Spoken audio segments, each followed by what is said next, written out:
दोस्तों नमस्कार, मेरा नाम कमल कृष्ण है और मैं जिला सहकारी बैंक हरिद्वार में उप महाप्रबंधक विकास के पद पर कार्यरत। आज मैं आपको राज्य सरकार की जो जिला सहकारी बैंक और राज्य सहकारी बैंक है उसमें जो एक मुश्त समाधान योजना है उसके बारे में विस्तार से चर्चा करूंगा। माननीय सहकारिता मंत्री श्री धन सिंह रावत जी और सहकारिता विभाग ने मिल करके स्कीम लॉन्च की है। इस स्कीम की जो अवधि रहेगी वो 20 फरवरी से लेकर के 25 मार्च तक जो लोग भी जो ऋणी जो कर्जदाता बैंकों के हैं, सहकारी बैंकों के, चाहे वो राज्य सहकारी बैंक हो चाहे वो जिला सहकारी बैंक हो, जितने भी उत्तराखंड राज्य सहकारी बैंक और जिला सहकारी बैंक हैं, इन बैंकों में ये स्कीम आई है। और इस स्कीम के तहत वो लोग जो अपना कर्जा कई सालों से चुका नहीं पा रहे थे और उनकी वास्तविक स्थिति ऐसी है कि वो अपना कर्जा नहीं चुका सकते, उनके लिए स्कीम आई है। इस योजना का जो उद्देश्य है वो उद्देश्य ये है, जो ऋणी लोग धन लेते हैं और बैंकों को समय से वापस नहीं कर पाते और एनपीए की श्रेणी में आ जाता है और वो पैसा हम दोबारा बैंक वाले किसी भी ऋणी को दे नहीं पाते, जिससे आर्थिक ग्रोथ रुकती है। उसके साथ साथ जो वास्तविक परेशानी में है, किसी ऋणी की मृत्यु हो चुकी है या उसका कारोबार ठप हो चुका है या उसके द्वारा जो सिक्योरिटी दी गई थी वो सिक्योरिटी की वैल्यू अब उतनी नहीं रह गई है, तो इन सभी तरह के लोन्स को जो ऋण खाते एनपीए में तब्दील हो गए हैं और ये एनपीए ऋण खाते वो ऋण खाते माने जाएंगे जो 31 मार्च 2019 को एनपीए थे और लगातार आज तक एनपीए की कैटेगरी में नामित चल रहे हैं। उन्हीं खातों में ये स्कीम जो है इसकी सुविधा दी गई है और ये स्कीम की जो सुविधा है, अगर आप इसको 25 मार्च तक इस सुविधा का इस्तेमाल करते हैं तभी ये सुविधा उनको दी जाएगी। चलिए जानते हैं पूरे सर्कुलर के बारे में। उस पूरे सर्कुलर में क्या क्या कहा गया है, ये आम जनता के लिए भी बहुत हेल्पफुल रहेगा, क्योंकि उन्हें ये मालूम हो जाए कि वो इसके पात्र हैं या नहीं है। बैंकों को तो सबको इनकी जानकारी होनी ही चाहिए। इसी तरह की जो गत वर्ष की स्कीम थी, उस स्कीम पर भी मैंने एक बहुत डिटेल वीडियो बनाया था जिसका आई बटन में लिंक दिया जा रहा है। उस वीडियो को भी आप देख करके, दोनों वीडियो को देख करके कंपेयर कर सकते हैं और अपनी जानकारी, आपको बिल्कुल क्लियर कट जानकारी एक एक बिंदु पर मैं देने वाला हूँ। चलिए चलते हैं सर्कुलर की ओर। तो साथियों चलते हैं इस स्कीम के बारे में और डिटेल जो सर्कुलर के अकॉर्डिंग बातें हैं, और मैं 3 गणनाएं करके दिखाऊंगा। उससे आप आसानी से समझ जाएंगे कि कोई भी केस होने पर उसमें कितनी कितनी छूट प्रदान की गई है। देखिए, ये कुछ बातें अगर मैं बात करूं तो जैसे लोन माफी की जो योजना है ये हमारी 20 फरवरी से स्टार्ट होकर और 25 मार्च 2023 तक चलेगी। और इसमें अगर आपने 25 मार्च 2023 तक ऋणियों से पैसा नहीं जमा कराया तो वो इस योजना के लाभ से वंचित रह सकते हैं। तो इस बात का भी विशेष ध्यान रखना चाहिए और बहुत ही कम समय है, इसको बहुत प्रचारित प्रसारित किया जाना चाहिए। अगर ये प्रचारित प्रसारित बहुत ज़्यादा होगी तभी इस योजना का वास्तविक जो उद्देश्य थे उसकी प्राप्ति हम कर पाएंगे। तो चलिए चलते हैं अब सर्कुलर की ओर। तो साथियों, ये जो सर्कुलर आया है हमारा 17 फरवरी को ये सर्कुलर आया है। तो दोस्तों इसमें जो है राज्य सहकारी बैंक और जिला सहकारी बैंकों को इसमें शामिल किया गया है। इस योजना में जितने भी व्यक्तिगत ऋणी होते हैं, चाहे वो व्यक्ति विशेष हो, संयुक्त परिवार हो, प्रोप्राइटरशिप फर्म हो, पार्टनरशिप फर्म हो या कंपनी हो, इन सबको शामिल किया गया है। और इसमें संस्थाओं के बात अगर बात करी जाए तो केवल सहकारी संस्थाएं ही इसमें शामिल की गई है। कंपनी की बात करें तो सिर्फ प्राइवेट लिमिटेड कंपनी को ही इसमें शामिल किया है। बहुत बड़ी कंपनियों को, बहुत बड़े इंस्टीट्यूशन को इसमें शामिल नहीं किया गया है। कोई मामला अगर गबन का है, दुरुपयोग का मामला है, तो उसमें जो है कार्रवाई की गई है और मामला पंजीकृत हो गया है या विचाराधीन है तो उसको भी यहाँ पर हम नहीं कंसीडर करेंगे। उसके लिए क्या है कि ऐसे कोई भी मामले जो कहीं किसी कोर्ट में विचाराधीन है, जब तक वो वहां से अपने मामले को विड्रॉ नहीं कर लेता तब तक हम उस मामले में उसके बारे में उसको इस योजना का लाभ नहीं देंगे। और ऐसे कोई लोन जिनको जो है किसी कोर्ट ने हमको ये मना किया हुआ इसकी रिकवरी नहीं करनी, तो उसको जब तक न्यायालय से वाद वापस नहीं लेगा तब तक हम उसको अपने इसमें ओटीएस स्कीम में शामिल नहीं करेंगे। तो चलिए चलते हैं उस डिटेल की ओर जिसमें हम लोग समझेंगे कि किन 3 केसेस में ये इसकी जो गणना है, कैलकुलेशन है, वो किस तरह से होगी। और इसके अलावा भी अगर कोई केस बनता है तो आप हमसे संपर्क कर सकते हैं। और इसकी मैं एक एक्सेल सीट बना रहा हूं जिसमें आप फिगर डालेंगे, आपके आंसर्स निकल जाएंगे और आप उसको क्रॉस चेक कर पाएंगे। डिटेल सीट बनाई जा रही है, उसके लिए आप अलग से नीचे डिस्क्रिप्शन बॉक्स में नंबर दिया हुआ है, उसमें मुझसे संपर्क कर सकते हैं, आपको प्रोवाइड कर दी जाएगी। तो दोस्तों इसमें जैसा कि आप देख पा रहे हैं स्क्रीन पर, पहली कंडीशन तो ये है कि कोई भी लोन जो 1 करोड़ रुपए तक हैं उन्हीं पर यह योजना लागू होगी, पहली बात। दूसरी बात, बकायेदार व्यक्तिगत या व्यावसायिक हो सकते हैं। संस्थागत के मामले में केवल सहकारी संस्थाओं को इसमें जगह दी गई है। तो चलिए चलते हैं अब उन कंडीशंस के बारे में जो बहुत जरूरी जाननी है। पहली बात, वो खाता 31/3/2019 से लगातार एनपीए चल रहा हो। अगर कोई खाता 31/3/2019 से लगातार एनपीए चल रहा है तो निश्चित रूप से वो डाउटफुल में तो आ ही जाएगा, और अगर उससे पहले से एनपीए चल रहा है तो वो लॉस एसेट में भी आ सकता है। अब जान लेते हैं कि कोई खाता एनपीए होने के बाद कब डाउटफुल में आता है। देखिए, जो सब स्टैंडर्ड खाता है वो 3 वर्ष तक रहेगा आपका एनपीए में आने के बाद। हालांकि ये जो नेशनलाइज बैंक होते हैं इनके लिए केंद्र सरकार ने, इनके लिए आरबीआई ने, इनके लिए नाबार्ड ने, इनके लिए जो टाइम दिया हुआ है वो केवल 1 साल का दिया हुआ है। सहकारी बैंकों के लिए एक स्पेशल प्रोविजन किया गया है कि वो 3 वर्ष तक एनपीए सब स्टैंडर्ड में अपना खाता रख सकते हैं। उसके बाद चौथा साल जो आएगा, 4th ईयर, वो 4th ईयर में वो डाउटफुल 1 कैटेगरी में आ जाएगा। इसीलिए इस स्कीम में 31/3/2019 की डेट रखी गई है। इसका मतलब 4th ईयर, इसका मतलब बिल्कुल साफ साफ है, वो डाउटफुल 1 कैटेगरी में आ गया है। तो इसके लिए जो 31/3/2019 की बात रखी गई है, इसीलिए रखी गई है। और अगर कोई 31/3/2018 का खाता है तो वो निश्चित रूप से डाउटफुल कैटेगरी 2 में आ जाएगा, और अगर कोई 2016 का खाता है तो निश्चित रूप से डाउटफुल कैटेगरी 3 यानी कि 3 वर्ष से ज्यादा वाले उसमें आ जाएगा। अब इसके बाद बैंकों को पर निर्भर करता है कि वो अपने खाते को कब लॉस एसेट में ले जाएं। आमतौर पर लॉस एसेट में ले जाने के लिए उसके अंदर जो उपलब्ध सिक्योरिटी है, उस सिक्योरिटी की जो वैल्यू बहुत कम हो जाती है, खत्म हो जाती है, उसी कंडीशन में इस बात को लॉस में ले जाते हैं। तो कई बैंकों ने लॉस के प्रोविजन किए हुए हैं, कई बैंकों ने लॉस के प्रोविजन नहीं किए। तो अधिकतर केस आपके बैंक में निकलेंगे जो कि डाउटफुल के निकलेंगे। और एक ऐसी कैटेगरी जिसमें 31/3/22 को अगर खाता एनपीए है और वो जो ऋणी है वो मृतक हो चुका है, उसकी मृत्यु हो चुकी है, अगर ऐसा है तो किसी भी श्रेणी का एनपीए खाता इस स्कीम में आ जाएगा। अब देखिए स्क्रीन पर मैंने इसमें एक सिंपल सा एक एग्जांपल लिया हुआ है और उसमें 3 केसेस बना रखे हैं। तो अगर आप ध्यान से सुनेंगे तो हम लोग सब लोग इस बात को समझ जाएंगे, और फिर भी कोई अगर आपकी क्वेरी हो तो आप पूछ सकते हैं। देखिए, मैंने एक लेफ्ट हैंड साइड में लिखा हुआ है कि ऋण स्वीकृत राशि। कोई खाता है जिसमें हमने 6 लाख का ऋण दिया हुआ है, एनपीए की तिथि दी हुई है 31/3/2018 यानी योग्य खाता है, और वो 31/3/19 को सब स्टैंडर्ड था और आज वो आ चुका है डाउटफुल कैटेगरी 2 में। तो ये बातें, जैसे ये वाली बात है, ये है।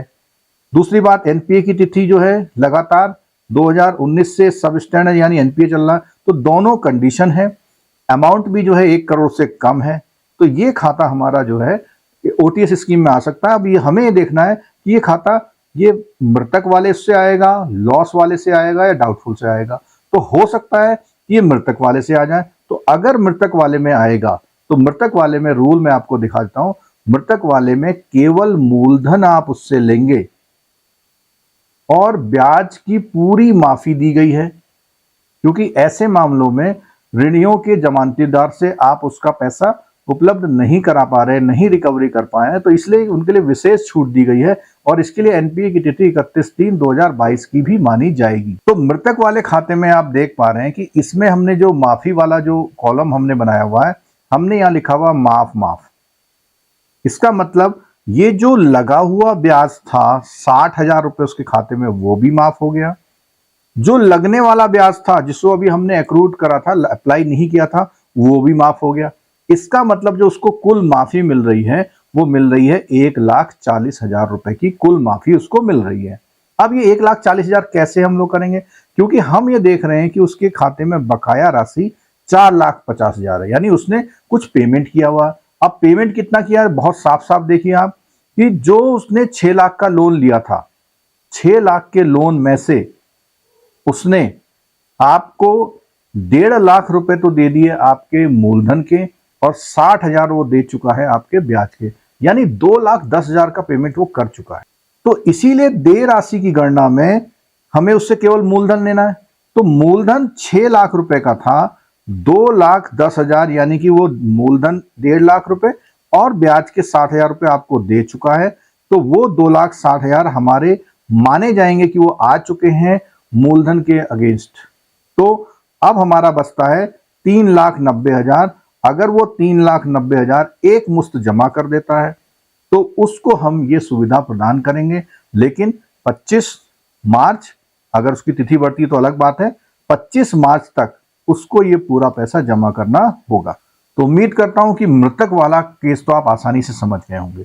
बस मुख्य बात यह है कि उसके द्वारा दिया गया पैसा अगर मूलधन के बराबर आ गया है तो आप खाता बंद कर देंगे, मूलधन से ज्यादा भी आ गया तो भी बंद करेंगे, लेकिन उससे आप पैसा नहीं लेंगे ब्याज के नाम पर। अब बात करते हैं दोस्तों लॉस, यानी कि जो हानि कैटेगरी में जो खाते आ जाते हैं उनकी बात करते हैं। हानि कैटेगरी में इसको जो भी एनपीए की तिथि के बाद ब्याज लगा है उसकी माफी की बात करी गई है इसमें। एनपीए की तिथि के बाद लगा हुआ ब्याज। दोस्तों हानि की जो श्रेणी है उसमें 3 उप श्रेणियां उन्होंने डिफाइन की हुई है। तो पहली श्रेणी क्या है? जिन प्रकरणों में वितरित ऋण राशि के बराबर या अधिक ब्याज की वसूली कर ली गई है, यानी जो प्रिंसिपल अमाउंट है, प्रिंसिपल से अगर ज्यादा आपने इंटरेस्ट वसूल कर लिया है तो आपको इंटरेस्ट जो वसूल कर लिया वो तो ओके, प्रिंसिपल जितना बचा हुआ है वो आप उससे वसूल कर लेंगे। चलिए अब बात करते हैं हानि की श्रेणी में दूसरी कैटेगरी। कुछ ऐसे खाते हो सकते हैं जिसमें जितना ऋण आपने वितरित किया हुआ है, मान लिया ऋण किया हुआ वितरित 2 लाख रुपए, 2 लाख रुपए का ऋण वितरित किया हुआ है और ब्याज की वसूली जो हुई है उसमें मात्र हुई है 1,20,000। तो इस कंडीशन में जो मूलधन की राशि जो आपने दी थी उतने के बराबर ब्याज आप वसूलेंगे, यानी आप उससे 80,000 रुपए का ब्याज और वसूलेंगे और ये वसूलने के बाद आप जो मूलधन जितना बचा हुआ है वो वसूलेंगे। यानी मूलधन तो किसी भी कीमत पर, कोई भी एक मुश्त समझौता में मूलधन से कोई कंप्रोमाइज नहीं हो, मूलधन तो उसे देना ही देना है। ब्याज में उसे छूट मिल रही है, उसका ब्याज मूलधन के बराबर ब्याज हम वसूल कर लेंगे। अब ऊपर जो मैंने उदाहरण दिए हुए हैं उस पर चलते हैं। उससे पहले एक कंडीशन जो और है ऋणी की मृत्यु वाली, तो ऋणी की मृत्यु वाली माने मैंने जो है कंडीशन पहले ही आपको बता दी है, उसमें तो केवल आपको मूलधन ही लेना है। ऋणी की मृत्यु वाले केस में केवल आपको मूलधन ही लेना है और ब्याज की पूर्ण छूट प्रदान करनी है। तो अब हम इन जो क और ख प्रकरण हैं इन प्रकरणों को उदाहरण की तरह से की सहायता से समझने की कोशिश करते हैं। तो देखिए इस उदाहरण में बकाया राशि उसकी जो 4,50,000 है, जो लगा ब्याज है वो 60,000 है और लगने वाला ब्याज है 80,000। तो इस कंडीशन में उसको 1 रुपए का भी फायदा नहीं मिलेगा। उसको जो लगने वाला ब्याज है और लगा हुआ ब्याज दोनों देने होंगे। क्यों?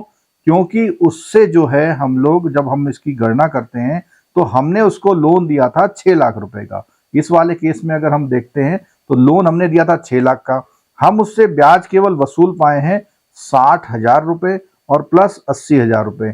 यानी जो हम लोग ब्याज और लगने वाला ब्याज और वसूलने वाला ब्याज इसकी राशि 6 लाख से कम है, तो हमें ये ब्याज बिल्कुल भी माफी नहीं मिल पाएगी। लेकिन अगर इसी केस में ऐसा होता कि मान लिया इसने जो ब्याज की राशि दे दी हमको 3 लाख रुपए का ब्याज दे दिया इसने और 4 लाख का अभी बकाया ब्याज है, तो कुल मिला के कितना ब्याज हो गया? 7 लाख।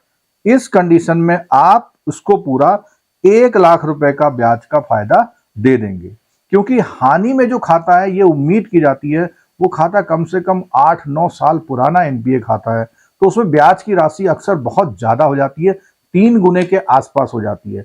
तो ये उन खातों को विशेष छूट प्रदान करने के लिए जो जिसमें आपकी कोलेटरल सिक्योरिटी की वैल्यू जो रियलाइजेबल वैल्यू है या प्राइमरी सिक्योरिटी है ही नहीं, तो उन खातों में ब्याज की राशि केवल मूलधन के बराबर भी अगर वसूल हो गई है तो उससे ऊपर की सारी राशि को हम लोग छूट प्रदान कर देंगे। चलिए इस उदाहरण के आधार पर समझते हैं अब कि इस उदाहरण के आधार पर हानि वाले खाते में क्या लाभ मिलने वाला है। देखिए 6 लाख तो आपका मूलधन हो गया और ब्याज की राशि 1,40,000 रुपए जो कि लगने वाला तथा लगा हुआ ब्याज, यानी कुल उसकी देनदारी बनती है 7,40,000। और क्योंकि ये राशि इससे जो है कम है इसलिए पूरा वसूला जाएगा, तो 7,40,000 रुपए पूरे वसूले जाएंगे, जिसमें से 2,10,000 वो दे चुका है, तो अब हम जो राशि वसूल करेंगे वो उससे वसूल करेंगे 5,30,000 रुपए की मात्र। अगर यही केस कुछ इस तरह का होता, मैं यहीं पे करके आपको बता देता हूं कि अगर यही केस कुछ इस तरह का होता, ये जो